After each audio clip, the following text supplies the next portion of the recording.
I want to go over quickly how we schedule you to work and how we put shifts out and stuff like that. If you haven't already, you probably need to pause this video and go ahead and download the When I Work app. I'm just going to be kind of going over the basics to get you started. So I'm opening up my When I Work app, and we've got some stuff down here at the bottom. We've got a dashboard, scheduler. This is where shifts get posted. You can see some of the shifts that have been posted recently. Requests, you probably won't use that a whole lot, but if you want to put time off or whatever, you can do that. We don't really use it that much. The work chat, we don't really use a whole lot. But let's go to the bottom right hand, the little menu thing. Let's go there first and make sure that your alert preferences are what they need to be. So you see the second thing on our list here, alert preferences. And you can see the alerts that I have. I would definitely recommend that you stay notified, especially for the schedule updates, that third thing on the list. I would have push notifications as well as emails.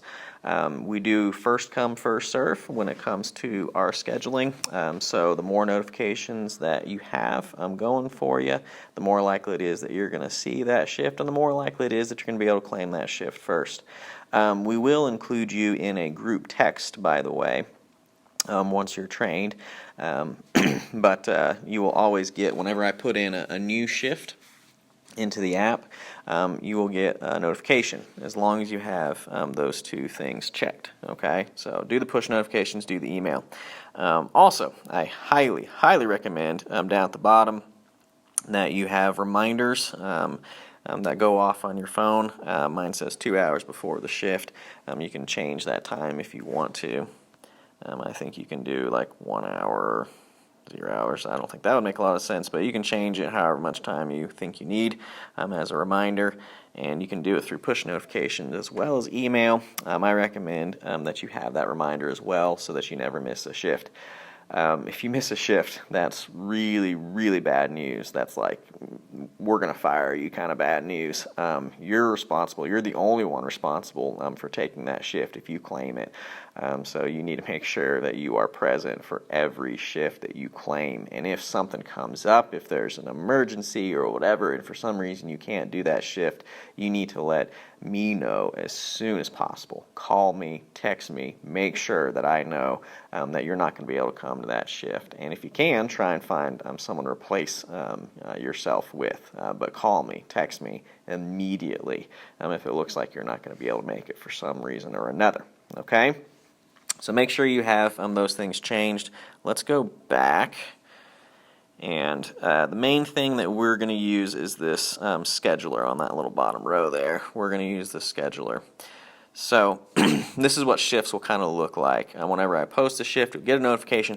You'll be able to open them up. I'm going to open this one here. And this was Saturday, September 21st, 2019. Make sure you look at the right day. Occasionally we have had people that take a shift and they didn't realize what day it was. They thought it was on a Friday, but it really was on a Saturday. Anyway, pay attention to what day it is, but it tells you the time. And we have a set schedule for times. And so generally, the times, the shifts will be the same times every time. Occasionally we do get some custom times where people call and they want to get in as soon as they can, and sometimes we're able to do that and sometimes we're not. It just kind of depends on if any other group has booked before or after for the same room.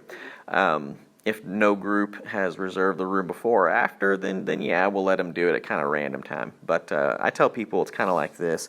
It's kind of like movie show times. You know, you have certain starting times and you have certain ending times, and then the next movie is going to show at this time, and messing with those starting, stopping times sometimes interferes with the group before or after you. So generally, though, it will be one of these set times. In this case, it was 9 to 11:15. Down here at the bottom, the very last thing, it tells you zombies and 5 have paid. So that's the type of thing that you're going to see whenever you claim a shift. You need to know the room that you're going to be working, and you need to know how many people have paid.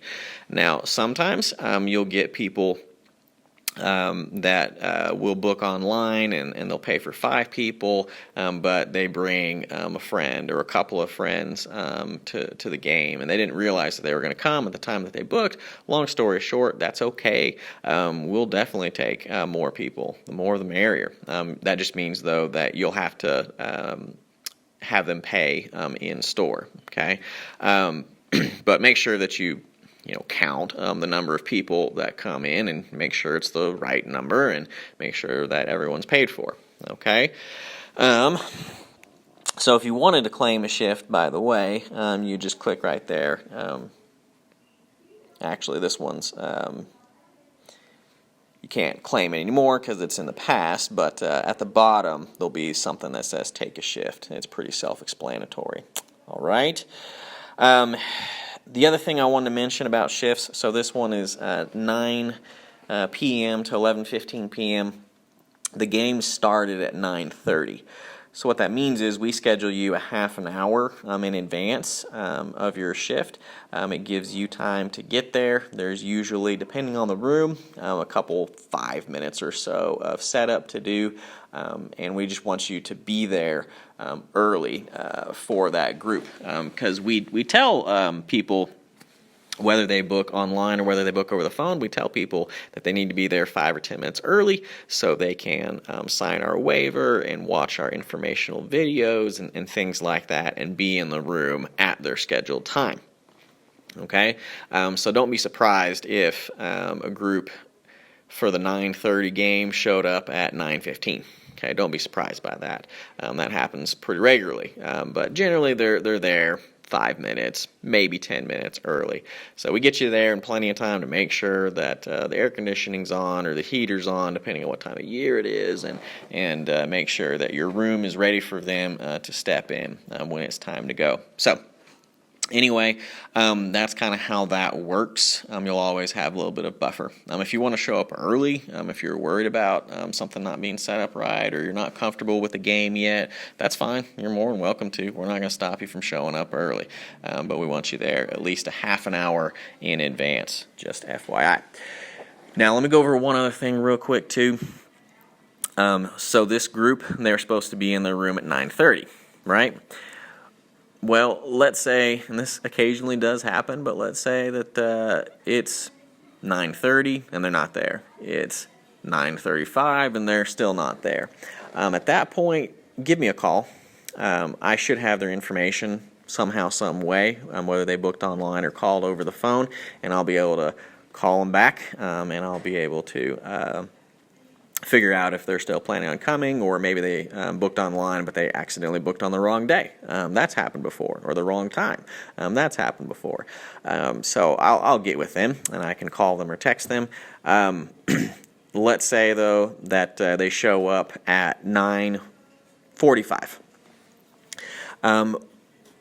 What our policy is that we have certain start times, and we have certain times where we kind of expect that group to be done. And if they show up late, they don't get their full hour. So we have, our policy is a 10-minute grace period. So if your group showed up at 9:35 and was in the room by 9:40, then they're good to go. They've used their full 10-minute grace period, but they're still good to go. They get their 60 minutes. But let's say they show up at 9:40 and they sign the waiver and you watch the video and they're in there at 9:45. Well, in that case, they only get 55 minutes to try and escape. Okay, so they still get the time that they paid for, but they reserved at a certain time, and so that's when they should be booking.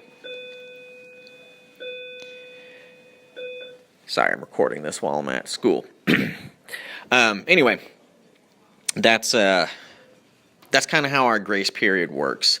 There are certain instances where, okay, like in this instance where it's a 9:30 game, it's the very end of the day. All right, if they showed up and they're in the room by 9:45, don't worry about it. Just give them the full 60 minutes. That's not going to be a big deal for us because there's no game afterwards. But if it was in the middle of the day and there's a game coming in afterwards, well, all right, you're probably going to have to be the bad guy, and you're probably going to have to tell them that you're missing out on part of your time. So people, they should know, whether they book online or whether they book over the phone, they should know that they're supposed to be there 5 or 10 minutes ahead of their scheduled time. Okay, so we're actually giving them a good amount of grace period to get in their room and get started. Okay, but that really is everything that you need to know about the When I Work app that I can think of. So